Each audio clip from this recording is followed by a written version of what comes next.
چنٹو اور منٹو دو بھائی تھے۔ ان دونوں کا آپس میں بہت پیار تھا۔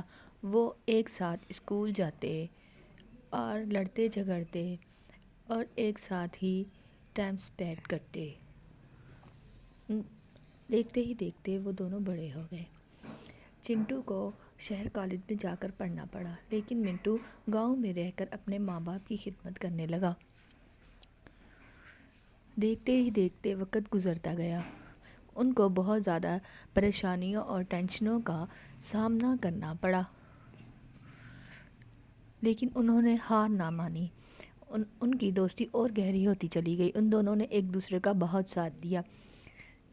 ایک دن وہ کامیاب انسان بن گئے اور وہ اپنے ماں باپ کے ساتھ ہنسی خوشی رہنے لگے۔ سیکھ: ایکتا میں طاقت ہے۔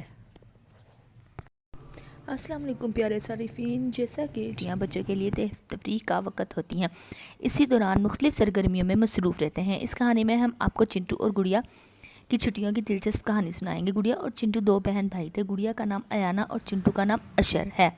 دونوں کی عمر 8 اور 10 سال ہے۔ اچھے دوست ہیں اور ہمیشہ ایک ساتھ کھیلتے ہیں۔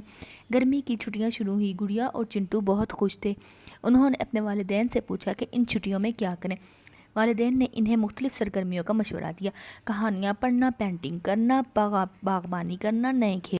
انہوں نے اپنی چھٹیوں کو خوب انجوائے کرنے کا پلان بنایا۔ انہوں نے ہر دن کے لیے مختلف سرگرمیوں کا شیڈول بنایا۔ کچھ دن وہ گھر کے اندر رہ کر کھیلتے اور کچھ دن باہر جا کر مختلف جگہوں پر سیر کرتے۔ ایک دن انہوں نے فیصلہ کیا کہ وہ کتابیں پڑھیں گے۔ گڑیا نے ایک کتاب نکالی اور چنٹو کو کہانی سنانے لگی۔ چنٹو کو بھی مزیدار کہانی سننے میں مزہ آیا۔ وہ کہانیوں میں ہی کھو گئے۔ پھر انہوں نے پینٹنگ کرنے کا سوچا۔ گڑیا نے پھولوں کی پینٹنگ بنائی اور چنٹو نے کار کی۔ دونوں کی صلاحیتوں کا بھرپور مظاہرہ کیا اور ان کی پینٹنگ سب کو پسند آئی۔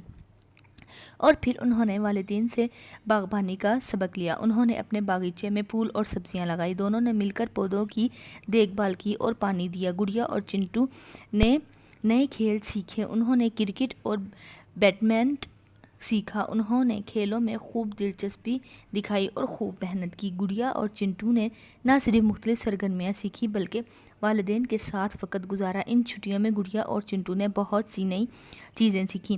ان چھٹیوں میں آپ کیا سیکھنا چاہیں گے؟ ضرور بتائیے گا۔ دوبارہ ملیں گے ایک نئی کہانی کے ساتھ۔ اللہ حافظ۔ عید کی خوشیوں کا انتظار سبھی کو ہوتا ہے۔ عید الاضحیٰ کے موقع پر قربانی کی روایت ایک خاص اہمیت رکھتی ہے۔ آج ہم چنٹو اور منٹو کی کہانی بیان کریں گے، جنہوں نے مل کر ایک شاندار عید منائی۔ عید سے پہلے چنٹو اور منٹو اپنے گھر والوں کے ساتھ مل کر عید کی تیاریاں کرنے لگے اور ایک شاندار جانور لائے۔ عید کے دن چنٹو اور منٹو جلدی اٹھے اور انہوں نے جانور کو خوبصورتی کے ساتھ سجایا۔ امام صاحب کو قربانی کے لیے لائے۔ قربانی کے بعد چنٹو اور منٹو گوشت کو محلے کے غریبوں میں تقسیم کیا اور سب کے ساتھ مل کر عید کی خوشیاں منائیں۔ چنٹو اور منٹو کی یہ پہلی یادگار عید تھی۔ اب آپ بتائیں بچوں، آپ یہ عید کس طرح گزاریں گے؟ آپ عید پر کیا کیا کریں گے؟ دوبارہ ملیں گے ایک نئی کہانی کے ساتھ۔ اللہ حافظ۔